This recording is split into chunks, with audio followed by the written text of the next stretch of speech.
Desa Karangsedu selalu punya cara untuk membuat orang asing merasa tidak nyaman. Di desa ini, Sungai Berantas bukan hanya aliran air, melainkan tempat bersemayamnya rahasia-rahasia gelap yang tidak pernah dibicarakan saat matahari terbenam. Matahari di sini seolah enggan menampakkan diri sepenuhnya. Cahayanya selalu terhalang oleh kabut abadi yang merayap dari permukaan sungai, membawa aroma tanah basah dan sesuatu yang amis. Semua bermula pada suatu Selasa Kliwon yang berkabut. Bau amis yang tidak wajar tercium hingga ke pemukiman warga, membawa firasat buruk yang membuat bulu kuduk berdiri. Saat itulah sebuah teriakan histeris membelah kesunyian pagi dari arah dermaga tua. Seekor kiriman dari sungai telah tiba di tepian, tersangkut di antara akar beringin yang angker. Bukan sekadar mayat biasa, melainkan sesosok tubuh yang wajahnya telah dihapus sepenuhnya dari dunia.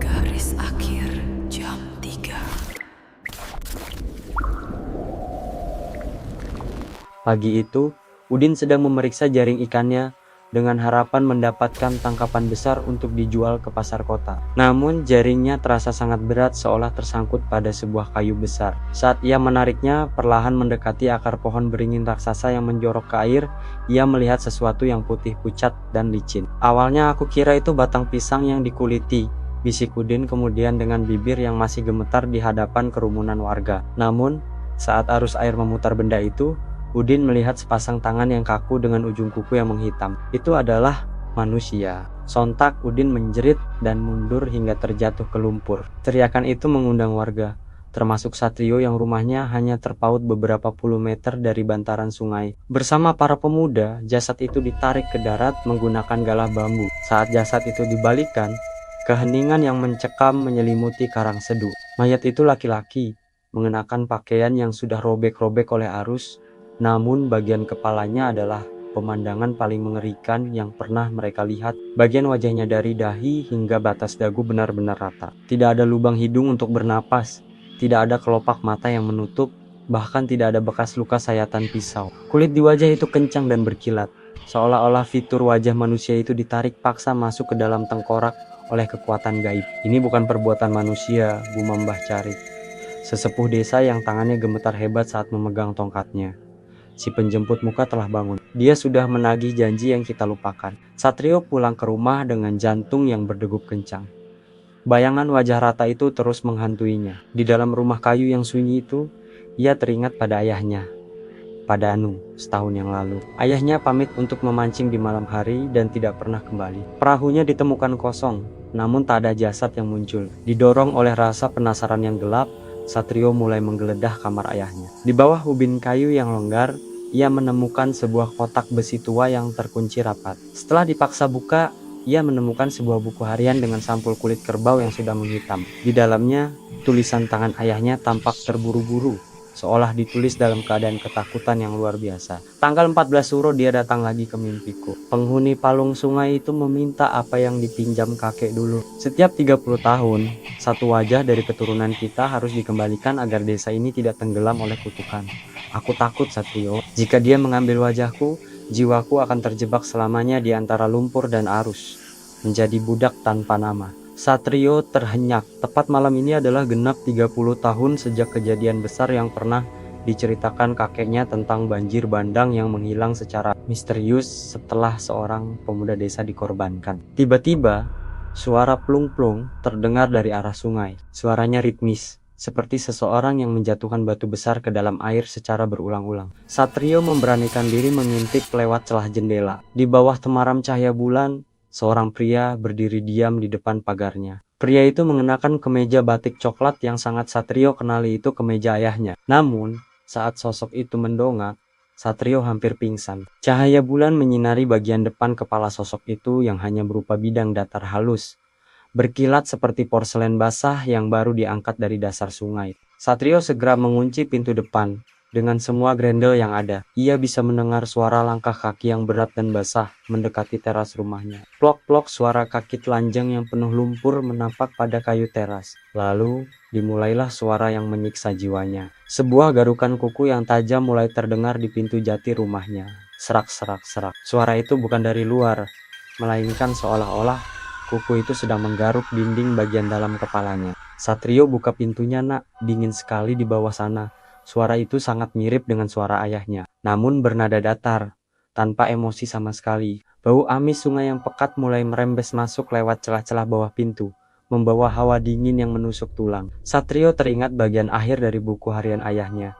Hanya cermin kejujuran yang bisa memantulkan kebusukannya kembali. Cari cermin itu di balik kain hitam di sudut gudang. Dengan tangan gemetar, Satrio berlari ke arah gudang. Di sudut ruangan yang berdebu, ia menemukan sebuah benda besar tertutup kain hitam. Saat ia menyibakkan kain itu, sebuah cermin oval dengan bingkai perunggu berukir naga air muncul. Anehnya, saat Satrio berdiri di depannya, cermin itu tidak memantulkan bayangannya secara langsung. Ada jeda beberapa detik sebelum pantulannya bergerak mengikuti gerakannya. Tiba-tiba, di dalam cermin itu, Satrio melihat bayangan pintu depan rumahnya perlahan-lahan terbuka. Padahal, di dunia nyata, pintu itu masih terkunci rapat. Dari balik pintu dalam cermin itu, sosok tanpa wajah tersebut masuk dengan perlahan. Tangannya yang panjang terjulur ke arah leher Satrio yang ada di dalam pantulan. Pintu depan rumah Satrio yang nyata tiba-tiba meledak. Engselnya patah oleh kekuatan yang tak terlihat. Sosok tanpa wajah itu masuk, menebarkan bau bangkai dan lumpur pekat. Satrio segera mengangkat cermin itu dan mengarahkannya tepat ke arah makhluk tersebut. "Lihat dirimu sendiri, iblis!" teriak Satrio dengan sisa keberaniannya. Begitu wajah rata makhluk itu tertangkap oleh permukaan cermin, sebuah reaksi mengerikan terjadi. Di dalam cermin, wajah itu tidak lagi rata. Jutaan wajah manusia yang berbeda-beda, pria, wanita, anak-anak, mulai muncul silih berganti di permukaan kepala makhluk itu. Mereka berteriak, menganga kesakitan dan memaki dari dalam dunia kaca. Makhluk itu meraung, sebuah suara yang keluar bukan dari mulut, melainkan dari pori-pori kulitnya yang bergetar. Cermin di tangan Satrio mulai retak karena tekanan energi yang luar biasa. Satrio merasakan kulit wajahnya sendiri seolah-olah mulai meleleh dan tertarik ke arah makhluk itu. Dalam keputusasaannya, Satrio melihat wajah ayahnya muncul di permukaan cermin. Wajah itu tampak menderita namun memberikan isyarat lewat tatapan matanya. Satrio mengerti, ia harus menghancurkan cermin itu tepat saat wajah ayahnya berada di pusat retakan untuk memutus ikatan kutukan tersebut. Dengan teriakan lantang, Satrio menghantamkan cermin itu ke lantai. Perang, kaca pecah menjadi ribuan kepingan tajam. Cahaya putih yang menyilaukan meledak dari pecahan kaca tersebut, diikuti oleh suara air bah yang seolah menerjang masuk ke dalam ruangan, menghanyutkan sosok tanpa wajah itu kembali ke kegelapan. Pagi harinya, penduduk desa menemukan Satrio pingsan di tengah rumah yang hancur berantakan. Lantai rumahnya dipenuhi oleh lumpur sungai dan sisa-sisa sisik ikan yang membusuk. Namun sosok tanpa wajah itu telah hilang. Anehnya, mayat tanpa wajah yang ditemukan di pinggir sungai pagi sebelumnya juga dikabarkan menghilang dari ruang otopsi rumah sakit kota secara misterius. Satrio selamat, namun ia bukan lagi orang yang sama. Ia menjadi pendiam dan selalu menghindari sumber air yang tenang. Setiap kali ia secara tidak sengaja melihat bayangannya di air, ia tidak melihat wajahnya sendiri, melainkan wajah ayahnya yang tersenyum pahit, seolah memberi peringatan bahwa sungai selalu menunggu. Desa Karangsedu kembali tenang, namun setiap 30 tahun sekali, penduduk tahu bahwa mereka tidak boleh keluar rumah saat kabut turun dari sungai. Karena di bawah air berantas yang tenang, si penjemput muka masih ada, meraba-raba kegelapan, mencari wajah yang baru untuk menggantikan ribuan wajah yang telah ia hilangkan. Dan Satrio tahu bahwa suatu saat nanti ia mungkin harus kembali ke sungai untuk menyelesaikan apa yang telah dimulai oleh leluhurnya. 30 tahun adalah waktu yang cukup lama untuk mengubah sebuah tragedi menjadi sekadar dongeng pengantar tidur. Desa Karangsedu kini telah berubah. Listrik sudah masuk ke pelosok dan dermaga tua yang dulu angker kini telah digantikan oleh tanggul beton yang kokoh. Namun, bagi mereka yang memahami denyut nadi sungai, mereka tahu bahwa air tidak pernah lupa. Aris memarkir motornya di depan sebuah rumah kayu yang tampak asing di antara bangunan beton di sekitarnya. Itu adalah rumah kakeknya, Satrio. Aris datang untuk mengemasi barang-barang peninggalan Satrio yang baru saja meninggal dunia seminggu yang lalu karena usia tua. "Jangan pernah simpan cermin di rumah ini, Riz." Itu adalah pesan terakhir Satrio yang selalu dianggap Aris sebagai igawan orang tua yang pikun. Malam itu, hujan turun dengan rintik yang halus, menciptakan kabut tipis yang merayap dari arah sungai berantas. Aris sedang membongkar sebuah peti kayu di gudang bawah tanah ketika ia menemukan sesuatu yang dibungkus. Kain beludru hitam yang sudah sangat berdebu.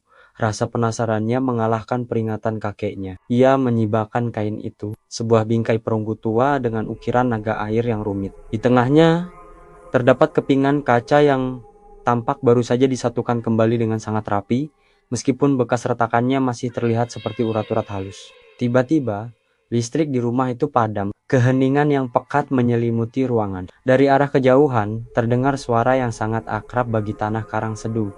Plung, plung, plung, suara sesuatu yang berat dijatuhkan ke dalam sungai secara berulang. Aris menyalakan senter ponselnya. Cahayanya mengenai permukaan cermin tua itu. Di dalam pantulan kaca yang retak, Aris tidak melihat wajahnya sendiri. Ia melihat sosok seorang pria tua kakek Satrio berdiri di belakangnya. Namun Satrio dalam cermin itu tidak memiliki mata, hidung, ataupun mulut. Wajahnya rata, licin dan berkilat. Sudah waktunya, Aris, giliranmu yang menjaga perjanjian ini. Suara itu bergema bukan di telinganya, tapi di dalam sumsum tulangnya. Aris mencoba berteriak, namun ia menyadari bahwa ia tidak bisa membuka mulutnya. Dengan panik, ia meraba wajahnya sendiri. Ia berteriak dalam diam saat tangannya hanya merasakan kulit yang rata dan licin dari dahi hingga dagu. Di bawah cahaya senter yang mulai meredup, Aris melihat bayangannya di cermin. Wajahnya telah berpindah ke dalam kaca. Sementara ia kini menjadi wadah baru bagi sang penunggu sungai. Di pinggir sungai, seorang pemancing menemukan sebuah kemeja yang tergeletak rapi di atas batu. Bau amis yang menyengat kembali memenuhi udara desa Karangseduh. Siklus 30 tahun telah genap. Sang penjemput muka telah mendapatkan topeng barunya. Jika Anda menyukai cerita-cerita mencekam dengan plot twist yang tak terduga dan atmosfer yang membuat bulu kuduk berdiri seperti ini, jangan sampai ketinggalan update terbaru dari saya dengan cara subscribe, nyalakan lonceng, dan share ke teman-teman kalian. Terima kasih. Dadah.